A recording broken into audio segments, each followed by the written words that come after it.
D'abord, ce sont des gens avec qui on a pu dialoguer, avec qui on a pu discuter, qui ont dit en fait, au-delà de la question de la hausse des carburants, qu'ils n'arrivent plus à joindre les deux bouts. Et que cette situation, elle ne date pas malheureusement des 18 derniers mois, mais que c'est une situation sans doute plus ancienne. Parce que le travail ne paye pas suffisamment, parce que le coût du logement a augmenté, parce que le coût de la vie a augmenté de manière importante. Était évoquée par exemple la question des étudiants. Et donc c'est ce travail-là qu'on a mis sur l'ouvrage depuis le premier jour, de faire en sorte que le travail paye mieux, c'est aussi ce que je leur ai dit. Il faut savoir entendre les colères. Il y a évidemment des propositions consistant à dire qu'il faudrait dissoudre l'Assemblée nationale ou renverser le président de la République. Ça, on n'y est pas totalement prêt, vous l'aurez compris. Mais qu'en revanche, on puisse travailler sur comment est-ce qu'on accompagne mieux des gens qui, le 15 du mois, sont dans le rouge à la banque, qui n'arrivent plus à boucler à cause du logement, pour des problèmes de santé, d'accès aux soins. Il y a une dame qui m'a dit ce matin, voilà, moi j'ai rendez-vous chez le dermatologue, le rendez-vous il est en mars, donc c'est dans 4 mois et demi. Et bien, tout ce qu'on est en train de faire, par exemple avec Agnès Buzyn sur l'accès aux soins dans les territoires, c'est pour permettre aussi que quand on a un problème d'ophtalmo, de dermato, on puisse y avoir accès pas 4 mois et demi après, parce que ça c'est la pire des inégalités.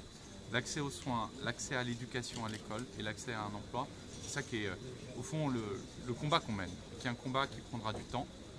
Un quinquennat ça dure 5 ans, je comprends les impatiences parce qu'il y a eu beaucoup de choix qui ont été reportés pendant très longtemps. On ne peut pas tout régler en 18 mois, ce n'est pas la promesse qu'on a faite. Et surtout, nous on fait des promesses qu'on sait qu'on peut tenir. Et on se tiendra à cela. Eh bien, sur la question des salaires qui ont augmenté, les résultats, c'est dès cette année, puisque le salaire net a augmenté de 3% sur la fiche de paye. Sur la taxe d'habitation, il y a un tiers de la taxe d'habitation qui a été supprimée pour 80% de nos concitoyens. L'an prochain, il y aura 2 tiers de la taxe d'habitation. Et l'année d'après, ce sera 0. Mais ça prend du temps, parce qu'on a aussi beaucoup dépensé, et en tout cas on a dépensé plus que ce qu'on gagnait à l'État. Si un ménage français, un foyer français ou une famille française avait fait de sa gestion des deniers ce que l'État a fait avec le sien, il serait interdit bancaire à la Banque de France, ce qui arrive à beaucoup de nos concitoyens. Nous, l'État, on essaie de dépenser ce que nous avons gagné par ailleurs, pas de dépenser plus. Ça fait, moi j'ai 40 ans, le budget de l'État il n'a pas été équilibré depuis 44 ans.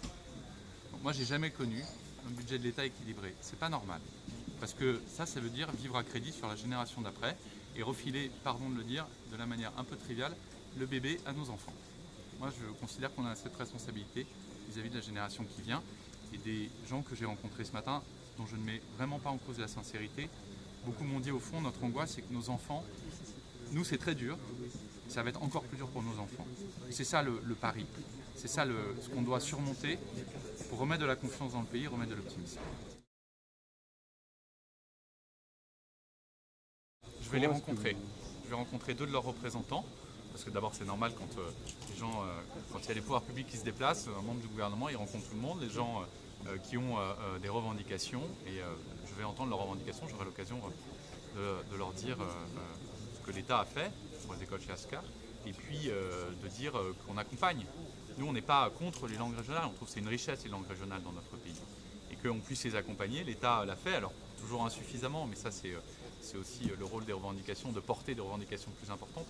Mais l'État est présent sur ce dispositif parce qu'on est attaché au fait que voilà, il y a des identités, la France elle est faite de multiples identités et qu'il faut pouvoir les faire vivre, que ce soit à l'école publique, que ce soit à l'école privée, dans les écoles confessionnelles ou des écoles privées sous contrat. Moi, c'est pas parce qu'il y a des gens qui portent des gilets jaunes depuis 15 jours dans le pays que je suis ici. C'est ma 14e rencontre du porte-parole. Donc je fais ça en gros toutes les 3 semaines depuis 1 an que je suis porte-parole du gouvernement. C'est un échange très libre avec les Français. Il n'y a pas de questions interdites ou de questions taboues. J'essaie d'y répondre avec la plus grande sincérité. Quand c'est un sujet très très local, il m'arrive de sécher. Et donc là, vous avez des élus locaux, des parlementaires, les services de l'État qui peuvent répondre à des sujets très locaux. Mais l'exercice, c'est d'aller écouter et puis aussi de mieux expliquer des choses qui n'ont pas été comprises. Parce que si elles n'ont pas été comprises, c'est qu'on les a mal expliquées. Et donc de rabâcher, de dire les choses à chaque fois, de bien remettre en perspective, parce que c'est parfois ça qui manque. Et je comprends que certains de nos concitoyens se disent on ne comprend plus le sens de ce qui est fait.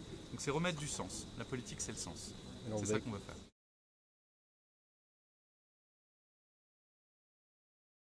Vous parlez très souvent de tout ce qui va mal dans le pays. Eh bien moi je fais le pari de l'optimisme, de parler aussi des gens qui vont bien, des boîtes qui se développent, des boîtes qui embauchent, des boîtes qui ont l'optimisme chevillé au corps. Ça ne veut pas dire qu'on n'accompagne pas des secteurs qui sont plus en difficulté, parce qu'il y en a dans notre pays. On sait la difficulté qu'il y a dans les bassins industriels. Moi je suis né, j'ai grandi dans un territoire industriel qui a été frappé par la désindustrialisation, donc croyez-moi, je mesure ça. Mais il faut aussi mettre les projecteurs sur les choses qui vont bien, parce que il n'est pas normal que notre pays, on soit le pays le plus pessimiste du monde juste avant l'Afghanistan et la Syrie. Vous voyez, il y a des pays dans ce monde qui vont moins bien que nous, il y a des difficultés dans ce pays, c'est sûr.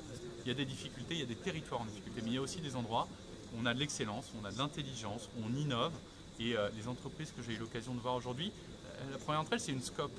C'est formidable une scope, parce que chacun des salariés est associé au résultat de l'entreprise. Et ça, c'est aussi l'esprit avec lequel nous, on a travaillé lorsque j'étais à Bercy sur le projet de loi dit Pacte, d'associer les salariés aux résultats de l'entreprise, parce que si les fruits de la croissance ne sont pas partagés, la croissance elle n'est pas juste. Donc une croissance juste, c'est une croissance qui partage les fruits, et les fruits du travail de chacun dans l'entreprise.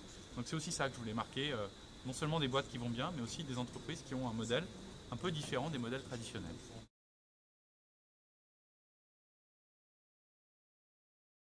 C'est un lieu de passage important parce que vous le savez, depuis le changement de majorité en Italie, il y a eu un durcissement à la frontière italienne et donc il y a eu un report, notamment venant de migrants issus d'Afrique occidentale. Donc ce travail-là, Laurent Nunez, qui est secrétaire d'État auprès du ministre de l'Intérieur, a été, je crois, un de ses premiers déplacements. Il est venu ici. Évidemment, il y a une obligation, mais qui est européenne, plus que stricto sensu française.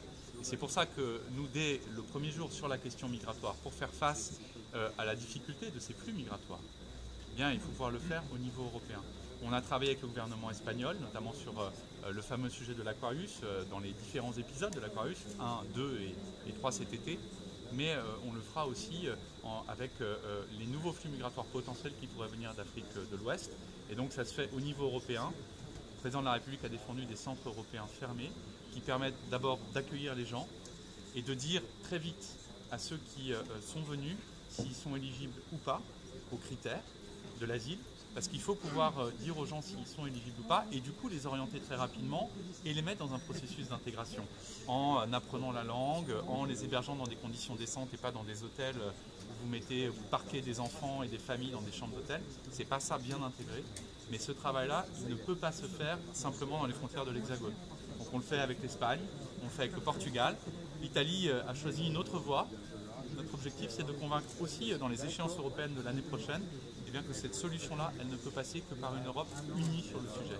Et donc, il y a certes la question des franchissements ici, qui est importante, mais qui doit se travailler d'abord avec l'Espagne, et puis aussi dans les pays de départ, avec les gouvernements d'États qui ont failli parce que les États se sont écroulés sur eux-mêmes. C'est le cas en Libye, c'est le cas en Syrie, évidemment, dans les extrêmes les plus dramatiques, et où vous avez des États qui ne savent plus faire face.